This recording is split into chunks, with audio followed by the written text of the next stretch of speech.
Hello, Formula One fans, and welcome to Fans Forum, the show where, of course, we put you in pole position, driving the conversation alongside myself and my VIP co-host as we delve into all the action from another race weekend. And this time around, motorsport fans had all their eyes glued on Belgium as it was a sprint weekend that saw Oscar Piastri and Max Verstappen take race wins. But more importantly, Piastri outscored his teammate Lando Norris in both races to extend his lead in the Drivers' Championship. So Lando's got a lot of work to do for the second half of the season, hasn't he? We're going to be delving into all of that and more with my VIP co-host. And today I'm really excited because it's a guy who I have been tracking down since I decided to do this show. But the thing is, when you're trying to communicate with him, you get lost amongst his more than 170,000 Instagram followers when you're trying to gain his attention. But after months, we finally managed to get him. Kyan Francis, it's great to have you on the show. How are you, my man? I'm great. It's a pleasure to be here, honestly. A pleasure to be here. And you didn't get lost. I'm just horrific at answering messages. It's something I need to work on, honestly. Yeah, but also, but that inbox must be on fire as well. But we've got you here. That's the most important thing, right? And we're going to be delving into everything that happened across the weekend just gone in Belgium. But before we do that, buddy, I just want to know where, first and foremost, did your love affair with F1 start? And then you've got to tell everyone how you've managed to end up with this huge content platform that you've gathered together. Right. Let's go with the shortened version. We'll go with so like I've always loved cars. So I think that's where it really started. And then my earliest memories was briefly when Sebastian Vettel winning and playing like the 2013 F1 game. So like hearing his name constantly winning and then seeing him in my F1 game, low-key made me a tiny hater, but now I've come to love him and I've grown out of that. I'm matured now, so it's all good. But then we fast forward, I kind of fell out of love with it, started playing football a lot, and then it was actually at uni where I got back into it. Sort of those COVID times, you're looking for something to watch. Drive to Survive, it pulled me back in. Plus the 2021 season, which was actually insane. And then it was my mates that were like, "What is this?" So I started speaking to them about it, explaining to them how it works and this, that, and the other. And then they were like, "You're kind of good at talking about it. Why not make a social page about it?" Made the social page, and about probably a good 500 plus videos later, we're here. And it's been quite the journey. Yeah. Baby steps that have turned into gigantic, I don't know, what would you call them? Maybe like Tyrannosaurus Rex dinosaur steps now, as you like are just hanging out with a who's who of society, really. No, I always try to keep it baby steps, always like one foot before the other. Otherwise you get a bit too ahead of yourself. So keeping it baby steps and just enjoying every moment as it comes. Of course, I'll keep myself locked on your content as well. I see you've been across the Formula E as well the weekend just gone, but then you sat yourself down, soaked up all the action from Belgium on Sunday. As an overview, what did you make of the race? I know there's a lot of motorsport purists out there who are possibly slightly older saying, just get on and race, man. What did you make of the big delay that we had? At the start, honestly, well, actually, yesterday I had to go out for my mum's early birthday dinner. So I was kind of like, we need to get this race on. We need to get it going immediately. Yeah. We need to get it going. This is the last thing I wanted. But on a serious note, it's a difficult one. I kind of get it in terms of F1 is becoming more and more safe. It's been such a long while since we've had anyone that was, that's sadly passed away or anything like that. And obviously at that track, it's even bigger, because obviously you had Antoine Hubert, who sadly passed away. So I can understand why they're like, you know what, we want to put safety at the top priority. And not only that, but I understand how, if you're the man that's making the decision, you don't want that on your conscience where it's like you have a crash or something, and then you've got people on the other end like, why didn't you postpone it or do this or do that? So whilst it is a bit frustrating, and you're like, let's get on and race, come on. I do understand it. I do. Yeah, I know. We do forget that these guys are putting their lives on the line every time that they jump into the cockpit, don't we? It's almost like we feel like it's a computer game when we sit at home watching it from our sofa, but these are real people that are risking it all. And the powers that be do have a duty of care to them. But of course, we did get racing eventually. And then the biggest talk was when the tyre jump was going to be made. And there were some that won very, very much, and there were some that lost quite a lot as a part of the race, didn't they? Particularly your boy Lewis, who, after a bit of a disaster of a weekend, managed to make the right call one lap before. And we will get into all of that and more. And then, of course, you guys out there, we want your opinion as well. So hit it in the chat box. Let us know what you thought. I can see that Felix is already upset with the rain delay. Another regular in the chat box, Gary, is there. So good to see you as always, Gaz. And I know Gaz is very excited, Kyan. He's going to Hungary next. So he's looking forward to that. And at the end of the show, we'll get your opinions on Hungary as well. But let's start by taking a delve into, all eyes and the big championship battle that is the one that's going on in Papaya. Oscar Piastri versus Lando Norris. Oscar, after losing out for the last couple of Grand Prix to Lando, has turned it back around and made a real statement this weekend, didn't he? Outscoring Lando in both the Grand Prix and the sprint. Yeah, no, I mean, he's just ice cold, isn't he? that Oscar is ice cold. I think it's such a joy to watch, to be honest. Like, I mean, people calling him Kimi Räikkönen 2.0. In the way that he's just so calm, collected. It feels like he doesn't get flustered. Like we didn't hear, we heard a couple of his radios, and it's kind of like, okay, Lando's, he's going to be catching you. Your tires, they might fall off at any point, and he's kind of like, yep, okay, no problem. And he just cracks on with it. It doesn't really show any signs of frustration or getting flustered, and it showed in the race because he completely controlled it. And even at the end, he had a little bit spare. Just in case Lando was going to catch him, because he pushed on like the last two laps. But no, it was a masterclass from him. Do you think, Kyan, in this break that we just had, that he had to have a little bit of a conversation with himself, though? You mentioned that he is always ice cold, but after the previous race, we saw a little bit of anger. The race before that, we saw a little bit of a hot head in a move to try and overtake Lando that could have potentially caused a collision. So there is another level to him, but I guess for Oscar fans, it'd be great to see that he's almost had a system reset, right?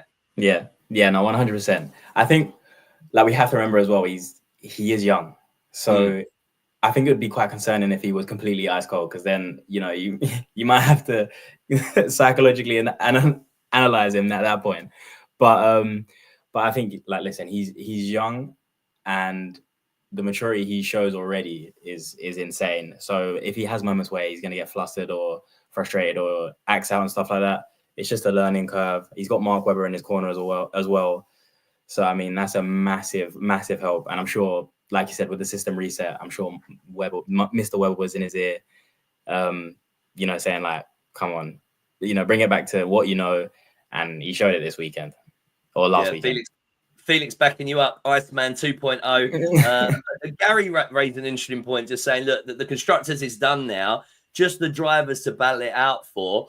How do we keep fans interested in the rest of the season, in your opinion, then? If McLaren are so far ahead, what do you think needs to happen? Show the midfield battles, because sometimes the camera work in F1 is a bit shaky. I'd say that the midfield battle is really cool. You got some, like, Williams now and then. Shout out Williams. Williams are really starting to cement that P5. I've got the table in front of me, but it's below kind of 6th to 9th. There's only 8 points. Yeah, so it's really interesting in there. You've always got the V-Car boys doing something special in quali. I think they kind of got caught on the wrong side during the race with the whole, like, the rain situation and when to go and when to not. But yeah, there's a good mix in there. There's like some good action, and even that group of drivers from Lewis to, I think it was up to about, I think even Leclerc in that mix there, they weren't too far apart from each other. Yeah. Like it was tense, but I think the only thing that caused the problem was they just didn't want to push too much because they knew they had to conserve it. So it kind of maintained that gap, unfortunately, which meant we didn't really see too many overtakes. A point from Gary here, just saying that the silver arrows seem to have slipped off the TV in recent times. So I guess they've missed out on the Hamilton effect now, haven't they? And it's too true. I remember even earlier in the season, where I was calling George Mr. Podium, and so he was performing well in the first kind of 5-6 races, but he didn't get much airtime. Why do you think that is? I really don't know. I mean, I couldn't tell you. I think it must be almost near on impossible to try to capture a race. I'm so glad I don't have to do that job. Yeah, that TV producer, man. What? Yeah, exactly. But I do think, yeah, something has to, like, there has to be something where if there's nothing going on up front, then you know, show the midfield battles, or show, even in qualifying, I think they missed out when Albon put a P5. Yeah. And you're kind of like, okay, cool. It's great to see maybe, I don't know, Oscar and whoever on it, Lando on his cool down lap, but I don't really want to see that. I want to see what's going on further down the grid, and see Albon put a P5, because that's massive. You don't really usually see that too much, and especially for a Williams, it must have been such a solid lap. So I reckon it's just, I don't know, like you said, maybe Hamilton effect. Maybe doesn't really get too much airtime. Maybe George needs to do more PR. Boost his numbers. Yeah, it's interesting, isn't it? Yeah, but these two new drivers and George leading the way, and there's still this contract situation, and we'll get into all that in a little while when we touch on Mercedes. But I just want to put it back round to the papaya. Obviously, the big part in the race happened literally immediately, and when I say immediately, I mean when the race actually got going, which I think was lap 6, wasn't it? Turn 1. Lando with a bit of a lockup, and he literally let Oscar in at the first opportunity. And I see Nico Rosberg was a bit critical of Lando across the race, saying, you know, these aren't the mistakes that champions make. Similarly, when he was tracking him down later on during the race, he ran wide a little bit, etc. What did you make of Lando's weekend? We've got to remember he did put it on pole position, but yeah, what did you make of it overall? I think he'll definitely. Listen, he'll know. He'll probably be kicking himself. I mean, we all know he's his harshest critic. And yeah, he will definitely be kicking himself and thinking, what could have been? Those mistakes will probably be replaying in his mind. Because it was only 3 seconds in the end, wasn't it? Yeah, and it was that lock up. I think he went a little bit wide at one point as well. So he lost time at a few points. And again, I mean, for both of them, it's difficult because it feels like they're so comparable, because they're so close in age.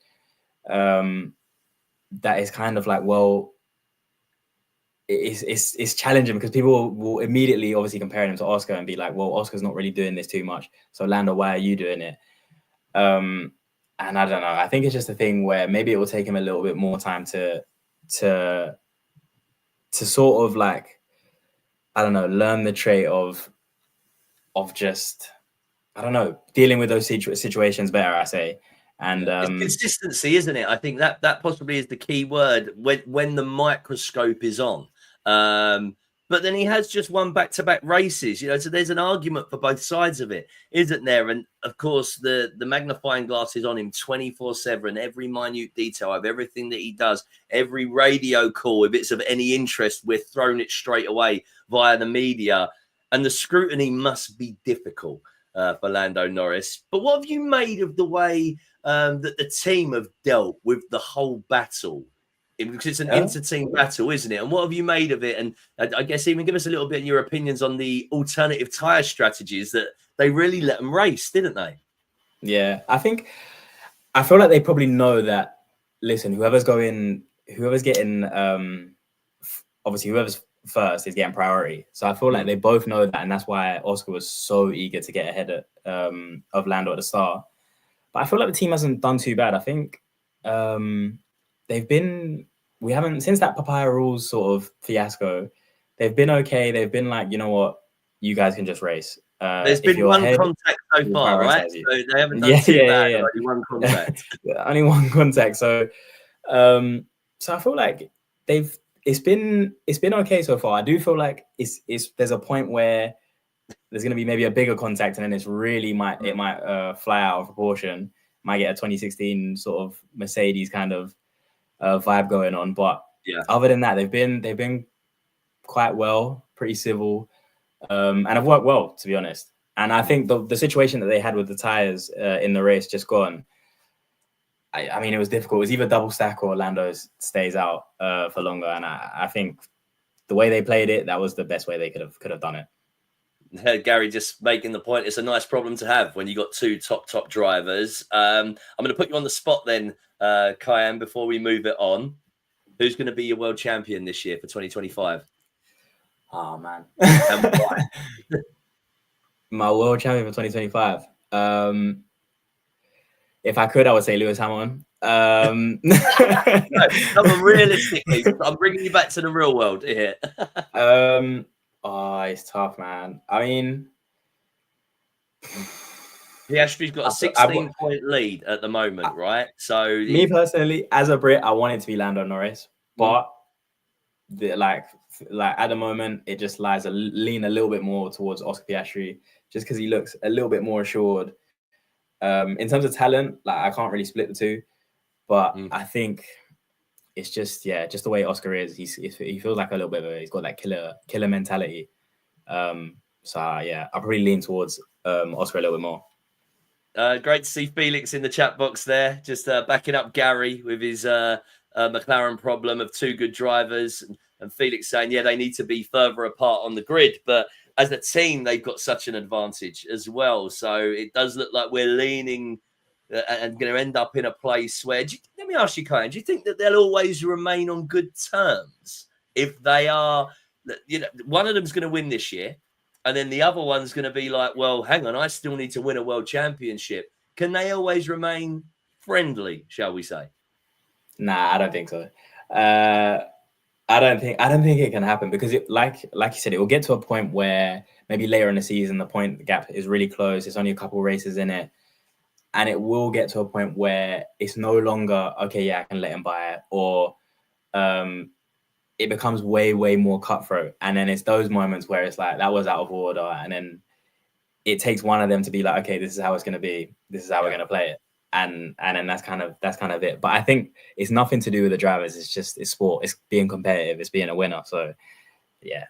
Yeah, Felix was saying never, ever will it happen. And I guess it's true because we almost forget Rosberg and Hamilton were on really, really good terms all through the junior categories, weren't they? And it was only when it kind of came into team that there started to be a little bit of friction. And then when they were battling for a world championship to live out their dreams, as it were, exactly. That's what it comes down to. There's no friends when you're looking to live out your dreams.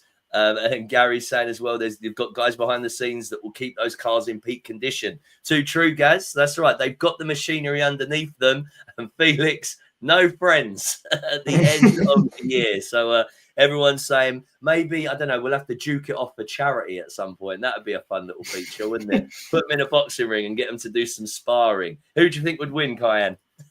I mean, I feel like they're quite fairly matched, to be honest. So I don't know. F1 drivers, they're both little and small, but with solid necks. Yeah, so that would probably they'll probably go all the distance. Stick it in the middle of the paddock somewhere. Good to go. Right, buddy, let's move it forwards then and take a look at the performance of Scuderia Ferrari. I've seen one of our previous guests has been in the chat box, Zane. So good to see you in there, Zane. And he made a comment on you. Where is it? It's just gone there. He's saying that you've already goated Hamilton. There, Kyan. Shout out Zane. Yeah, Lewis, we know he's up there as the GOAT when it comes to statistics. And there's a few hurdles for him to overcome to definitely 100% nail that with regards to Drivers' World Championships. But we'll start on the other half of the garage first because it was a difficult weekend for Lewis and then he pulled it back round. But Charles Leclerc had a pretty clean one and managed to finish on the podium. What did you make of Charles' performance across the weekend? Kyan? I think the race specifically had a very good race because he had Max bearing down on him, and to be able to manage Max in any type of car is always going to be difficult, and he done that well. So I mean, for him, he's probably happy because you can't really complain. He knows the car is where it's at, and yeah, he put in a solid performance. So I would say hats off to him. A very good drive. Yeah, shout out to Ewan, just backing that up. Great race for Leclerc on Sunday. You got a big fan as well in the chat box there. I don't know if you just saw it, Kyan, as it come up. He's saying he used to watch you back in the day, Harvey Karting, when you used to get about 100 views. So thanks for tuning in here then, Harvey. We're at about 100 views at the moment, but, like Kyan, baby steps. And it's great to have some big heavyweights with us co-hosting tonight as well. But yeah, Charles Leclerc going about his business this season. And I guess it really tells you where the team's at, right? You've got a guy who last year won 3 races, and this year he's not really been up there at all. And he's got 4 P3s so far, Charles Leclerc. And, this is his team where he's very much got his feet under the table. He knows all the processes and the goings on. And it feels like they've almost taken a couple of steps back this season, Ferrari, doesn't it? Yeah, I mean, they had this whole suspension upgrade. Also shout out Harvey. They also had this suspension upgrade that was kind of like going to be the be all and end all. I was fully into it. I thought this is P1 and 2 guaranteed. But maybe that was my delusion speaking. But I think I mean, I've been hearing, like, I don't know if you want to believe him or not, but there's been a lot since Lewis has came in terms of seeing how he works and how he works with Mercedes, and then the team getting to grips with that. And it's just a lot of a learning curve, really, in terms of the team going in a whole different direction to becoming, hopefully, a team that eventually wins in maybe like a couple years or something like that. So you could chalk it up to maybe it's just a whole period of the car going in a different direction, so it's not actually going to be the best it can be. But I think Charles Leclerc has been getting the best he can out of it. Like you said, he's been at the team for a long time, so he knows it inside and out, and it's showing with those P3s here and there, because McLaren feel like they're just in another league. It feels like. Yeah, it feels like everybody else is battling it out for the scraps that are left after McLaren, doesn't it? Gary making the point that they had really good pace this weekend during race. It just relied on good qualifying, which very much didn't happen, of course, for Sir Lewis Hamilton. What did you make of Lewis's Saturday Friday and Saturday, because the sprint quali was Friday afternoon, wasn't it?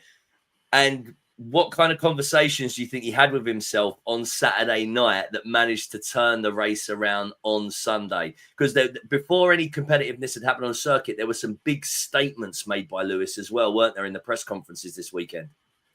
Yeah, I mean, it was not easy, especially after that, because I watched the sprint quali, and then he had the rear lock and then spun off like right at the end when he was about to put his lap on, so he's out SQ1 and then out Q1 for the quali on Saturday. So yeah, it must have been a thing of, what have I got to lose? He started in the pit lane.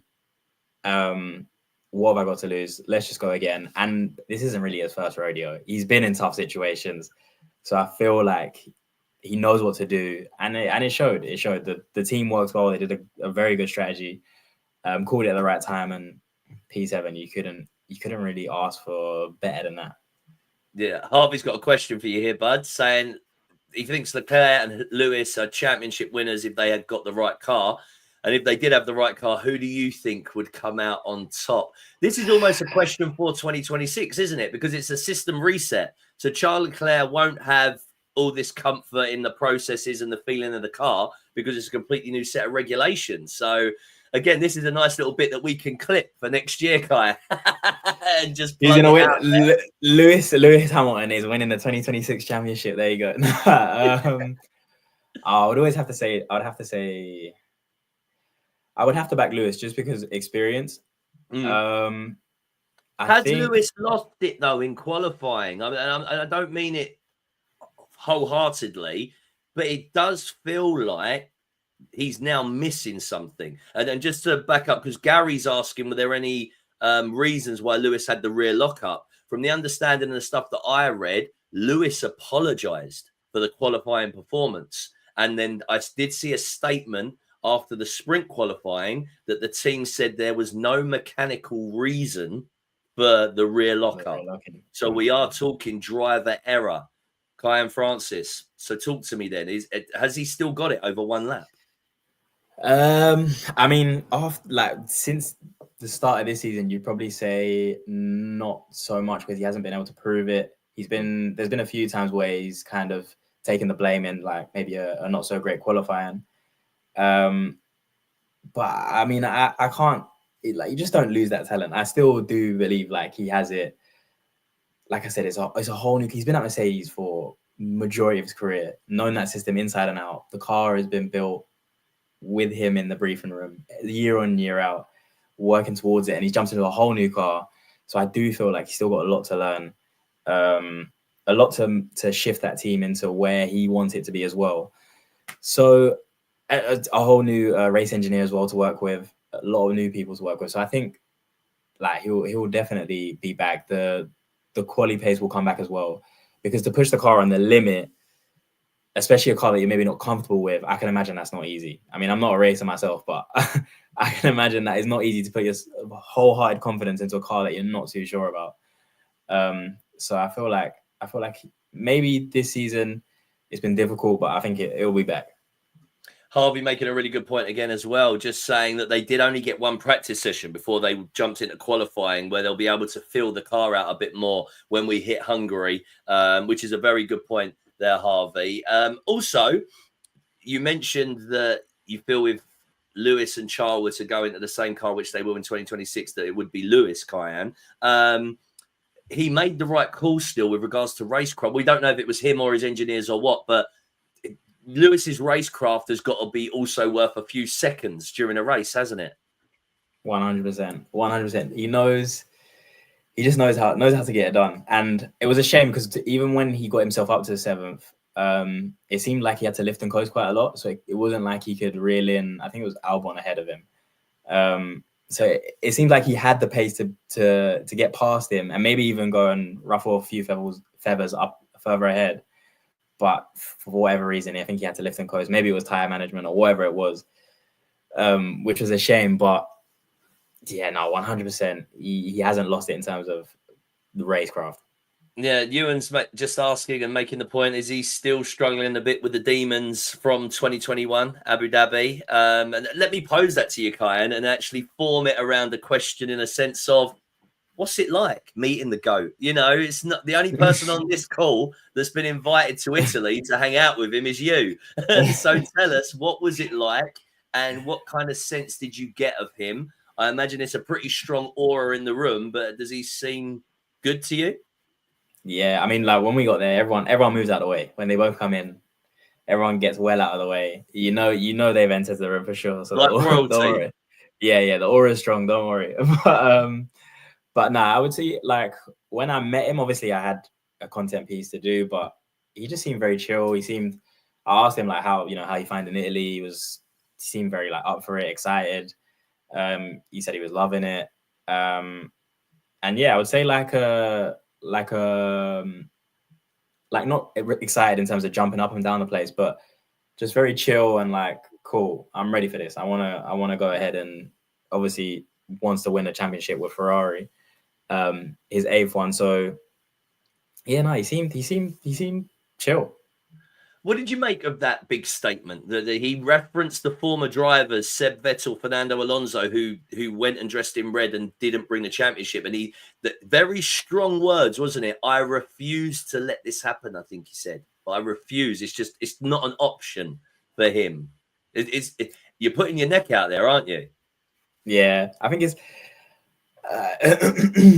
fighting talk and maybe a little bit of like, all right, I've said it now out in the open. Now he's putting that little bit of extra pressure on him. And I think winners like that probably thrive under that in terms of saying, I'm the greatest and I'm going to show you that. And I think, yeah, by saying it like out in public, it holds you accountable. So like it's like, now you got to do it. Otherwise I just look stupid. It's almost like manifesting it. It's the first steps into reality, isn't it? By actually saying it. Exactly. What did you make of Gary's point?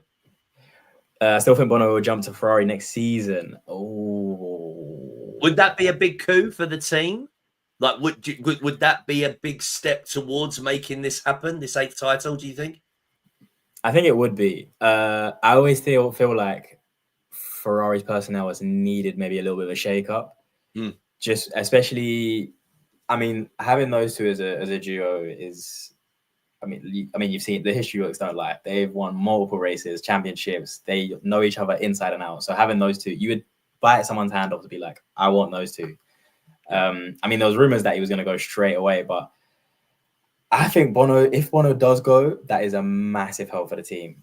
Because I mean, Lewis has even had like problems with his race engineer currently already in a few races gone by. So yeah, if he can get Bono on his side, then that'll be a massive help. Well, listen, buddy, let's push it forward because we're about halfway through the show and we've only covered 2 teams so far. But it always tends to be the way because the bigger teams, you want to get into the detail and the nuance of it, right? And that's the ones that people want to talk about. But we mentioned racecraft with Lewis Hamilton, and I think we got to play props to Max Verstappen, who went about his business in the Grand Prix, but racecraft and team strategy even to get the sprint win was right on point. They did exactly what needed to be done with the low downforce setup, and they maximized really their package that they had. We've already discussed this, comparable to the scraps that are available after McLaren. What did you make of Max's weekend? There's 3 things guaranteed in life: death, taxes, and Max Verstappen appearing somewhere in that top 3. He's ridiculous. I think, he's ridiculous. I just still to this day, I don't know how he manages to drive that car and put it in places where it feels like it doesn't belong. So I'm always impressed with what Max does. It's always a joy to watch him as well because he's a ridiculous talent. And have you always been a fan? Because I know for a lot of people, including myself, when he was running away with it, you were like, Meh. But now you want some competition. I find myself every week going, come on, rooting for him. Yeah, no, it's true. I feel like when he was in that period of winning it, it's easy to be like, oh my gosh, this is so boring. Please, someone else win. Please, please, please. But I think like learning from my mistakes with Vettel in terms of how he was winning, and you're like, oh, this guy is so annoying. And then like once he leaves the sport, you're like, oh damn, I actually miss him. I feel like it was that period of where I've done this dance before. Let me just enjoy it, sit back and enjoy this masterclass that's happened in front of my eyes. So I wasn't really too much like, listen, I was fast. I didn't want to hear the Dutch anthem every single weekend, but on the other end of it, I was like appreciative and said, you know what, he is a bit of a joke in terms of just the way he does things. And the same again in Spa as well, a track that he loves. Done plenty of sim racing on, so he knows it at the back of his hand. He's born in Belgium as well, wasn't he? So he's half Belgian, a la Lando Norris. Exactly, yeah. The Lando Norris one, that one caught me by surprise. But I always knew his accent was it's a bit like weird, isn't it? It's like that international school. Yeah. Where, you're traveling around with dad, who's a high flyer, and you're going to these schools with this little American twang. Yeah. So, buddy, I've got Harvey just backing up as well what we were saying, that Max has grown on him over time as well, and starting to realize he's not so much of a villain anymore, and perhaps his talent as well, right? He is a once in a generation talent, and I think too many people were quick to say, oh, it's the car, but now we're seeing this car, for want of a better word, fall apart. We're seeing that he's still delivering compared to the rest of the grid. Let's just focus on, though, as well, the whole Red Bull situation, Kyan. Christian Horner, this is their first ever race weekend as a race team. When you you forget that. When you say, oh, it's been 20 years, it's their first race in 20 years. No. They didn't exist as a race team before Christian Horner. He was brought on to change. Was it the Lotus team? I can't remember who it was. Was it Lotus or Ford or anyway, whoever changed to change this team and brand it Red Bull? And he did it, didn't he, Christian Horner? So first up, props to Christian. But what did you make of the decision? And then what do you make of the decision to bring in Lauren McKees, who's a more technical guy, in his place? Oh man, how long do you have? I think it feels like it was a long time coming.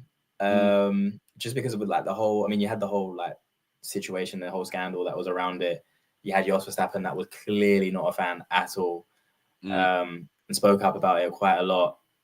And then I think it just got to a point where, I mean, some people will say like their hand was forced in terms of, well, it's kind of either he stays and Max goes, or Max stays and he goes.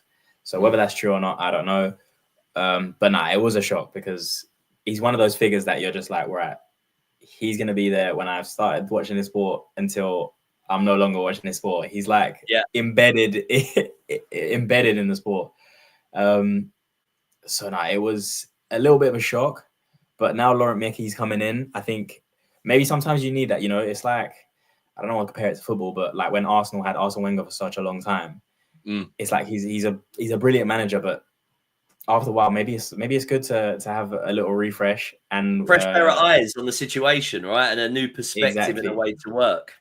Exactly, and hopefully build that car to where it's. I mean, some people say it's geared towards more Max Verstappen, but maybe into a place where it's easier to drive for their second driver, because at the end of the day, you need your second driver up there.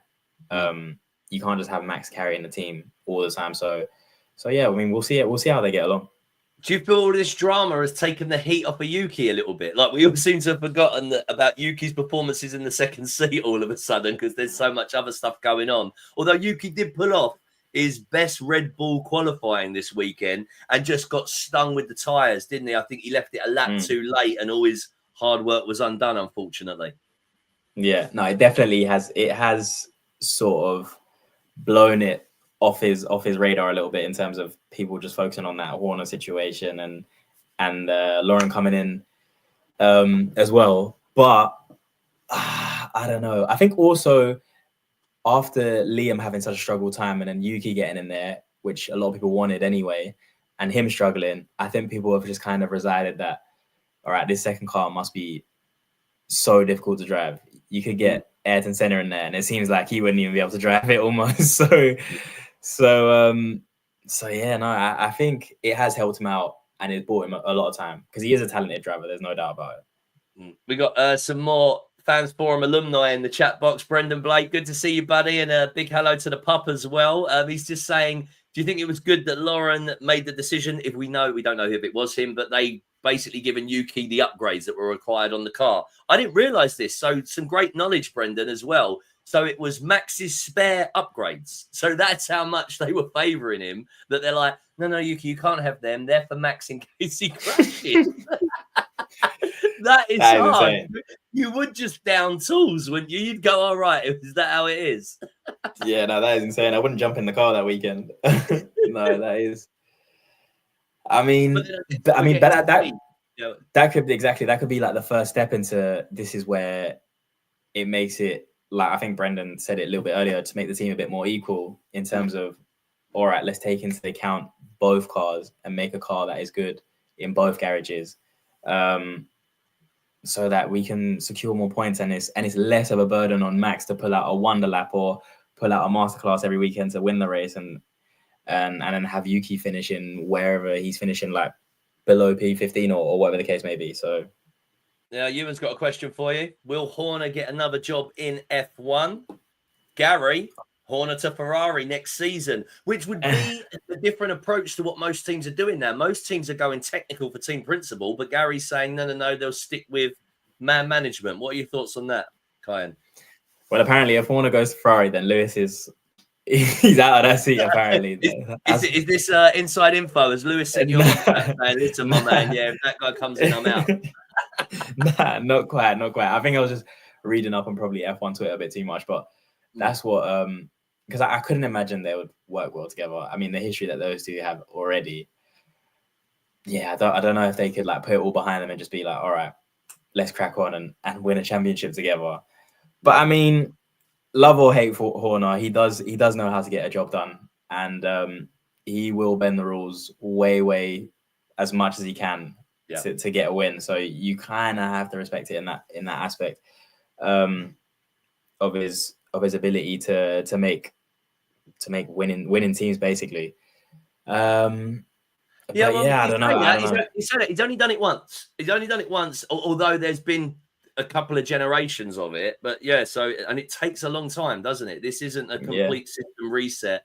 And we do know the magic of the likes of Adrian Newey, and we've seen what's happened. There was a great picture that someone posted. I don't know if you saw it as a meme, and it was like a lineup of all the personnel that created the RB19, and they were all black and white and out of the ones that were gone, and there was about 2 or 3 left. And so now Horner's gone, so there might be 2, which would possibly be like Helmut Marko +1.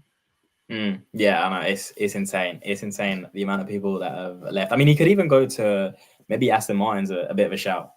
Yeah. Because Well, dynasties Lawrence. rise and fall, though, don't they? As well, you have to remember Yeah, that. exactly. So who knows? He even might come back and work in the FIA, which would be absolute. I think that would be great viewing, to be honest. So I think if he comes back, I would hope he comes back in some form in the FIA. That'd be hilarious. And what would that do for Lewis's championship chances, do you think? Oh, I don't know. I don't know. We'd have to see how that one plays out. But it would be. I think Toto would probably get targeted first.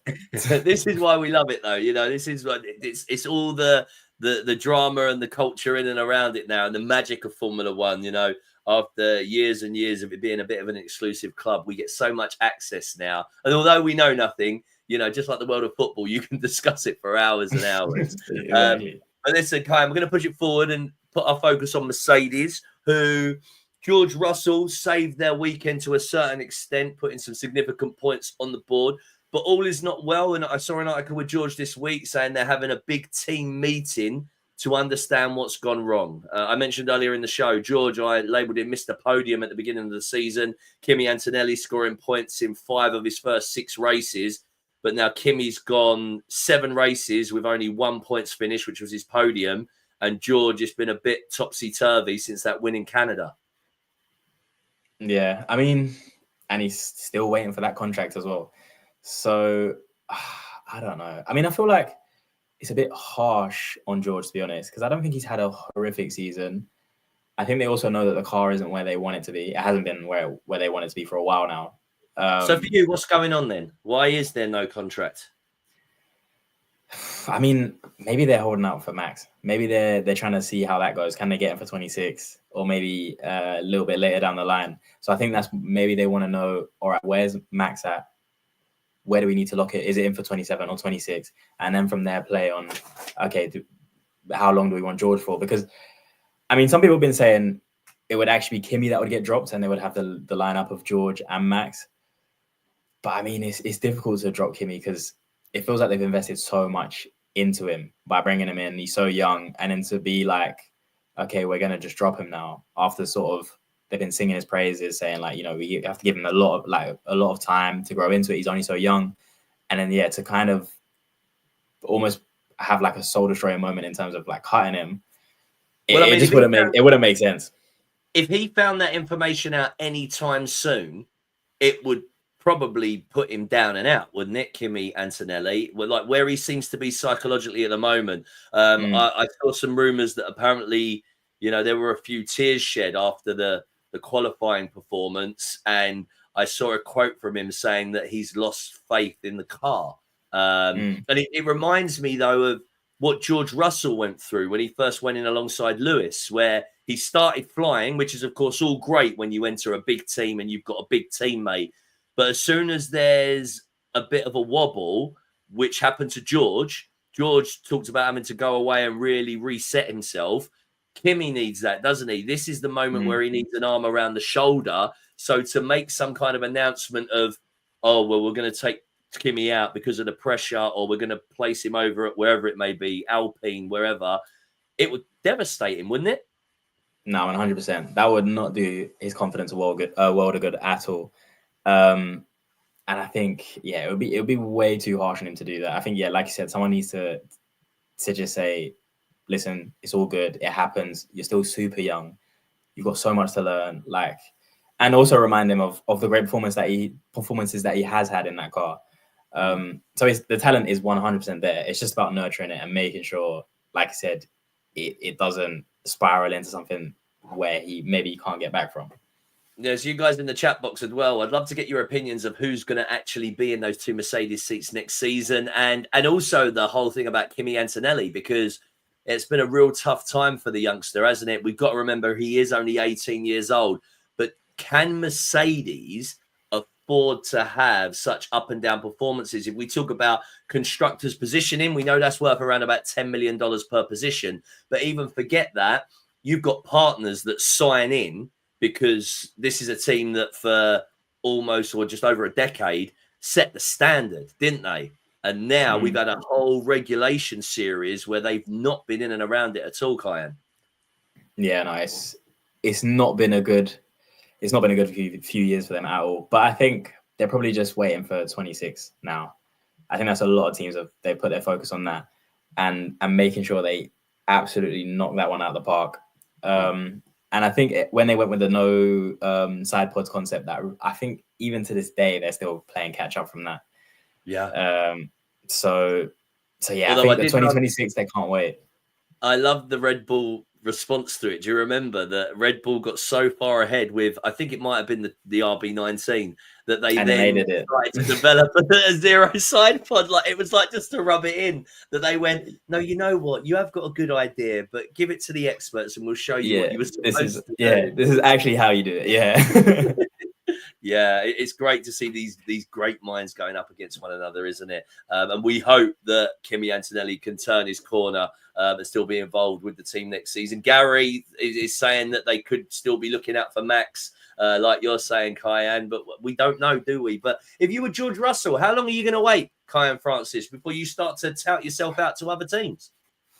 Oh, I mean, it's difficult. I mean, Nico Rosberg was saying that it's difficult to get a hold of Toto through negotiation contracts, apparently. So, I mean, I don't know. I feel like sooner rather than later, it has to be, because Formula One moves so quick. And if you're waiting for a minute and you're waiting for someone to tell you, okay, you've got to see or you haven't, and at the end of it, you're like, oh, I haven't, and you haven't been putting yourself out there, then you could be out for a season or two or whatever. And then by then you're kind of forgotten almost. So, I mean, it's almost a thing where he demands something.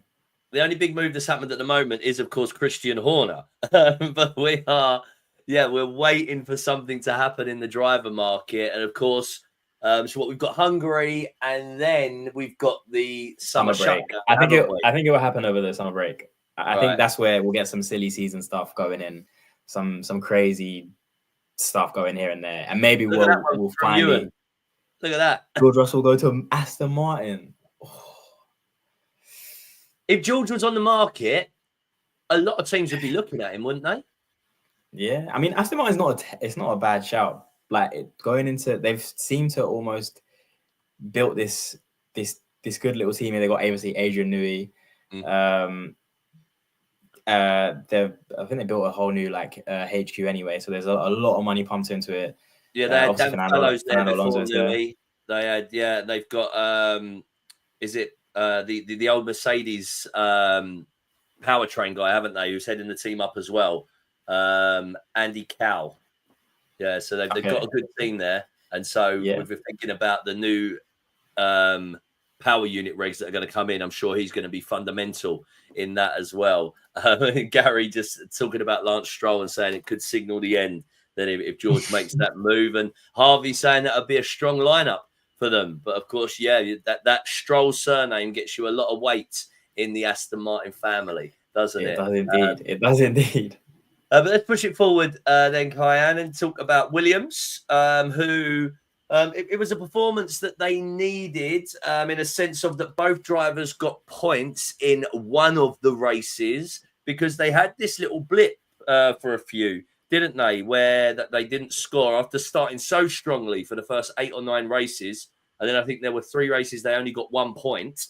And then there was a good performance in the British Grand Prix. Great to have a good home performance. And then there were some points that were gathered again, solidifying that P5, as I mentioned. So they've got a nice 27-point buffer now between them and Sauber, that are currently in 6th. So Williams went quietly about their business this weekend.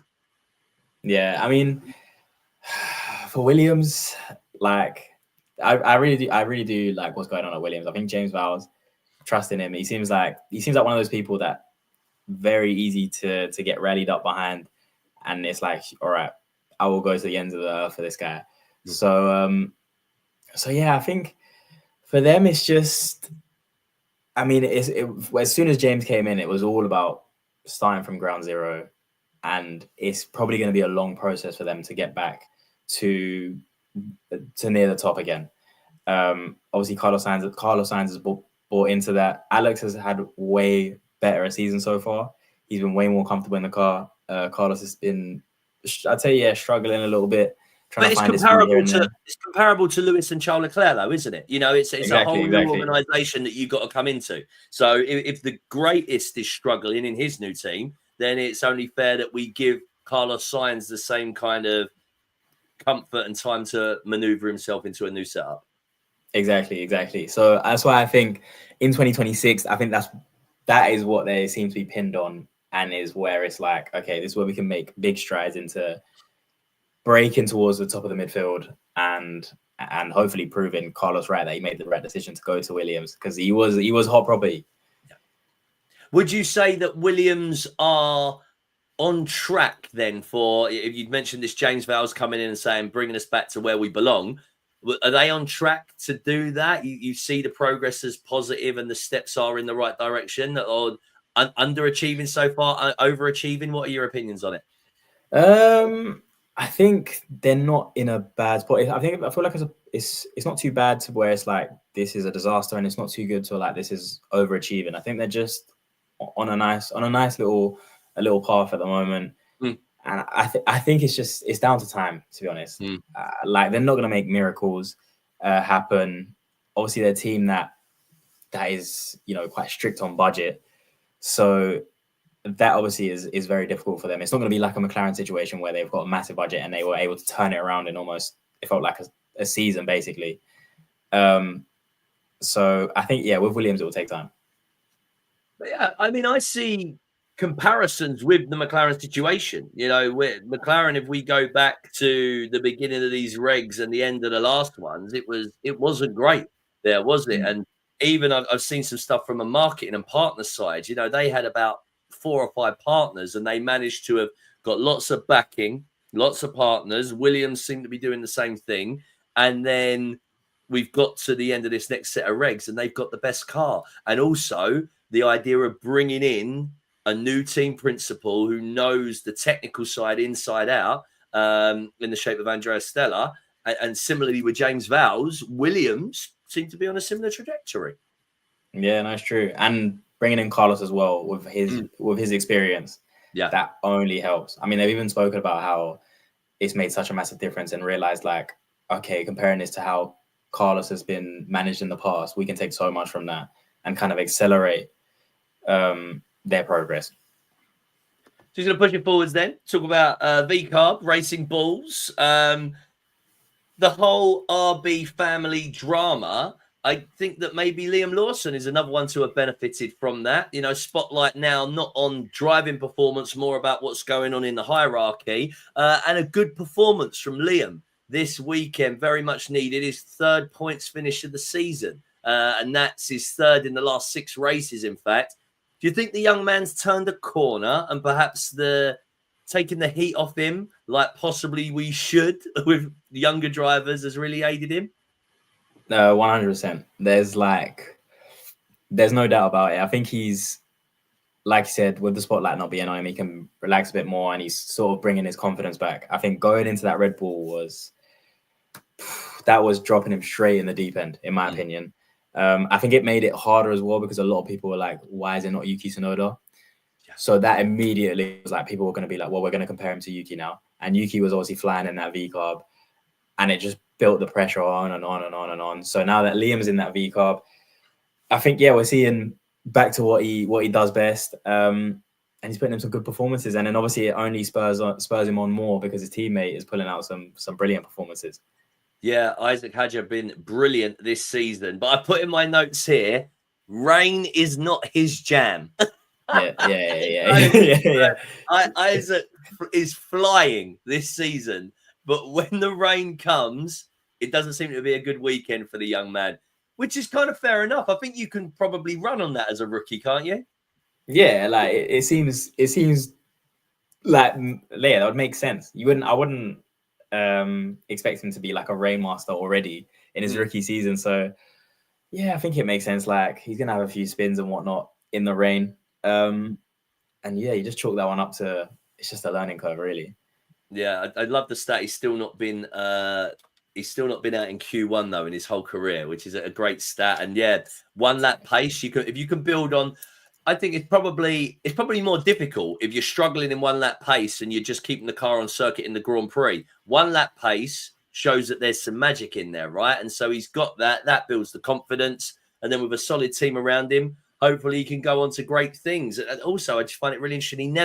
He didn't win a single championship in his junior career. So he was the last driver as well, wasn't he, to be announced, I think, last season. Was he announced after Bortoleto, I think? And so to come in that seat and go about his business in the way that he has, Helmut Marko, La Petite Prost, that is one thing that he could be correct about.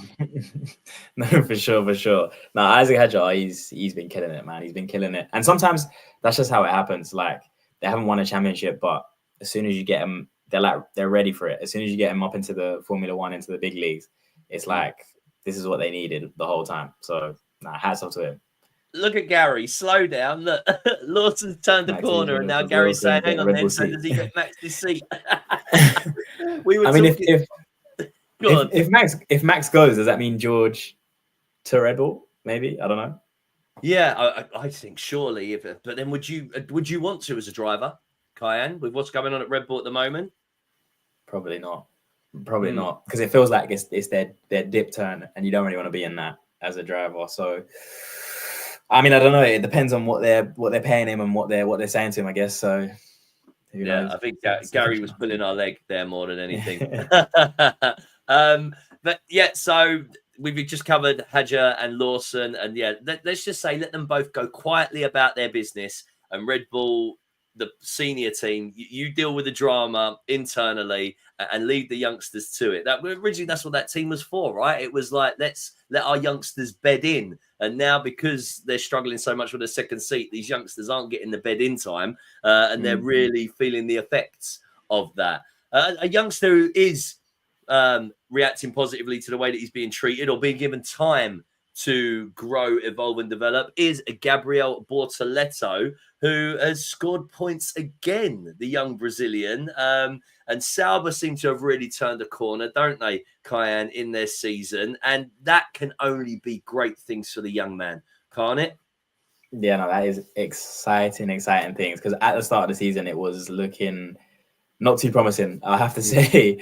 But now they seem to have gone about well. Jonathan Wheatley doing his thing. And yeah, I mean, to be fair, going into the season, a lot of people were saying Bortoleto as they're like, this is going to be he's going to be the rookie to outshine everyone. And he's doing well. And now that the car's at a place where he can showcase his skills, it's only showing. Yeah, early in the season, I think that's the big ask, because he hadn't had any practice sessions in an F1 car. So his contract was announced, and then he probably got some testing in previous cars. But then it's just a couple of days in Bahrain and he's in.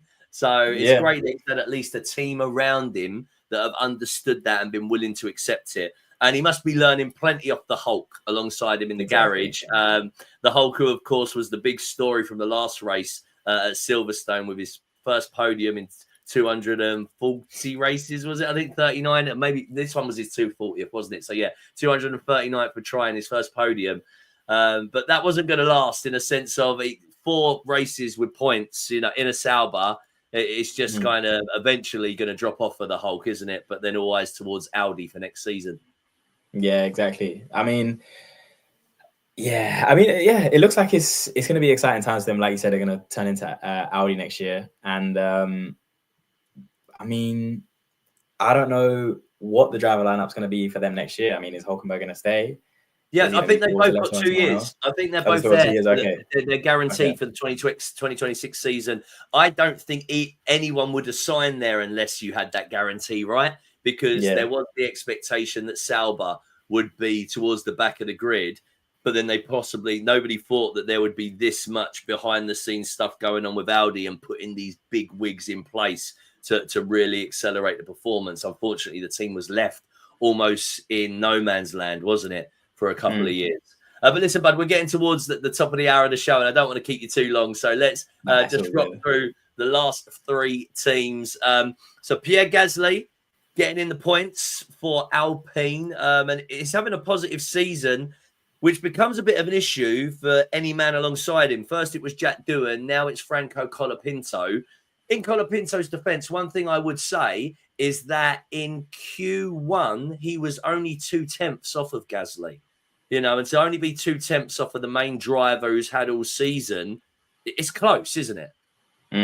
Yeah, no, I think it has been difficult for Colapinto coming back, especially when he was at Williams, he was flying. So people would expect him to come back in and sort of do something similar, especially with the way that Doohan was dropped as well. Some people weren't very happy with that. So I don't know, maybe potentially build into it. But even with Alpine, I still don't know like where they're going sometimes. In terms of the progression, it feels like sometimes they chop and change quite a lot with people within the team, and it just doesn't feel the most stable team at times. So I think going into that as a young driver, I feel like it's quite difficult to get your feet in the ground. Yeah, and I think as well, we know that Renault aren't going to be providing a power unit in the next phase, are they, as well? So it's like the opposite of Sauber. We know Sauber have now got this investment to lift them up, and we're wondering what's happening with Alpine. They brought in a big name and a legend in the shape of Flavio Briatore, but what's the longevity and the story that's going on there, I guess? Just quickly, Franco Colapinto, 7 races in. Is he still under a lot of pressure? Is he going to last out the season, in your opinion? It feels like every race people are talking about it. There was a Freudian slip from, I don't know if you heard it from Ted Kravitz. I can't remember what session it was. And he said, yep, and Colapinto looking to save his career. Session. Ted Kravitz, what a guy. I don't know. I mean, with the way that F1 is, the microscope will 100% be on him. And it could be at any moment, to be honest. So, which would be a shame to see because he is a good driver. But I don't know. I really don't know what his future holds. Yeah, it's a shame as well because they're a historic name, aren't they, within F1? Renault, which is the parent company. But yeah, difficult times. Bottom of the constructors by 15 points as well. And when points are pretty hard to come by, that is a big gap to make up for the Alpine team. Haas, who had a really good sprint performance, didn't they? But then the Grand Prix, of course, we have to bear in mind those 2 different setups that a lot of teams were looking at because of the wet weather. But they definitely made it count on the Saturday, which is very promising for the team. And Ao Komatsu, as a team principal, will be very happy with both them and Esteban Ocon. No, 100%. That is an exciting lineup. To be fair, a lot of people, when it was going into it, they were kind of like, I don't know how Ocon's going to be with Behrman. Is this the perfect thing for a rookie? But it seems like it's going well, to be honest. Yeah. It seems like with Ao Komatsu as well, again, another team principal that I think, like I said, very technical minded, knows his stuff, and it's just been allowed to crack on with it. It seems like they're going to give him some time, and yeah. Yeah, I think was they P7 last season. So again, like they really improved, and that's big money for a small team like Haas. That's an extra $20 million for you to run your team and work on development, etc. Gary making a very good point. Ollie Behrman, Mr. P11, finished P11 in his last 4 races, so it shows he's on the cusp of something. All of a sudden, if 2 of those even turned into a P9 and a P10. Then you're beginning to move yourself up. So there's definitely talent in there with a young Brit. And we know this already from being involved with the Ferrari Academy, don't we? Yeah, 100%. When he was thrusted into Ferrari, I think at Saudi at one point for Carlos, I mean, yeah, he showed he's got the talent. He shows that he does belong in F1. And yeah, I think given the car or a half decent car, he will show it and continue to show it. Yeah, and just to cover our final team before I let you go, buddy, Aston Martin, who seemed to turn a bit of a corner with Fernando Alonso, 4 back-to-back points finishes and then double points finishes for Alonso and Stroll in the British Grand Prix last time out. Just a bit of a weekend to forget for them. They just didn't get the car right, it seemed, at all, did they? So that they languishing around towards the back. For both the sprint and the Grand Prix. They'll be disappointed with this. Yeah, definitely one to forget. 100%. yeah, I don't know what was going on over at Aston Martin, but yeah, no, that was they're gonna want to move on very quickly. Fernando Alonso is 44 this week, right? So he's got the chance he can call either Grand Prix weekend his birthday weekend. So this has been one to forget. But Hungary coming up next. It would be lovely to see him scoring some points. And 44 years old, has he still got it? We mentioned Lewis, didn't we? And maybe one lap pace. That's got to be coming into play now with Alonso, hasn't it? I think so, but I mean, I don't know. I really don't know. I feel like he does have his moments where he kind of shows, and you're like, oh, okay, maybe he's there is still a fire in there. But I think for him, I think he still is very hungry because I think he's excited about Adrian Newey. I think he's excited about the 26 season and where that could potentially go, what car he can get.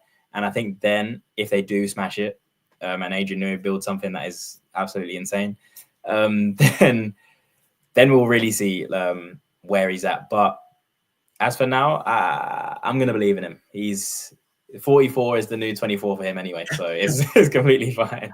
And very fitting that 44 is Lewis Hamilton's number as well, isn't it? 2026 for both of them. Is it make or break if we talk about Fernando Alonso and Lance Stroll? So sorry, the 2026 season. Yeah, I think so. I think it's difficult with Stroll. To me, it seems like he doesn't actually really want to be in Formula One.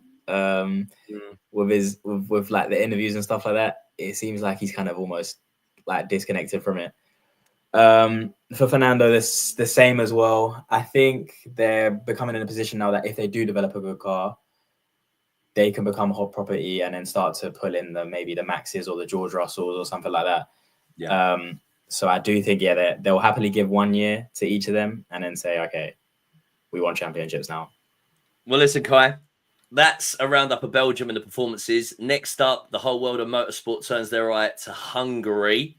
Give us your predictions. What are you expecting from the Hungarian Grand Prix? The Hungarian Grand Prix, I'm wishing for a Ferrari win.